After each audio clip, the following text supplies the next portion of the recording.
ఇష్టపడతారు, రసంగిని కూడా అంతా అలాగే ఇష్టపడుతూ ఉంటారు. చెప్పండి రాము, ఈ రసంగిని ఎక్కడి నుంచి తెచ్చారు బ్రీడర్?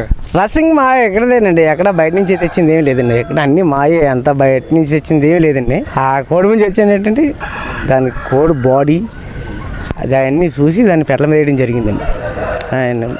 మరి అదే కోడి పుంజు ఎక్కడన్నా బయటనిగానే అయితేండి వాళ్ళు ఇవ్వరు. అలాంటి కోడి పుంజు మళ్ళీ మనం తెచ్చుకోలేం కూడా. అలాంటి కోడి పుంజు అండి, కోడి పుంజు అయితేండి. కోడి పుంజు అయితే మాత్రం ఇప్పుడు ఎలాంటి పెట్టలను వేసారు ఈ రసంగి మీద? అబ్రాస్ పెట్టలు వేసామండి, రసింగ్ పెట్టలు వేసామండి వీటికి. దీనికైతే అబ్రాస్ పెట్టలు వేసినా ఏం వేసినా రసింగ్లే పుడుతున్నాయండి. దీనికైతే దీనికి 80% బ్రీడింగ్ వస్తుందండి. అందు గురించి దీనికి పుట్టిన పిల్లల ప్రతి కూడా రసింగ్లో వస్తున్నాయండి. మనం ఏ పెట్టలు వేసినా చేరే. ఏంటి ఈ పెట్ట ఏంటి కక్కిరాయిలాగా ఉంది, దాన్ని ఏమంటారు? పాల బ్రష్ అండి, అది పాల బ్రష్ పెట్ట. అది చేతువ మరి ఉన్నానండి, అదేనండి ఆ పాల బ్రష్.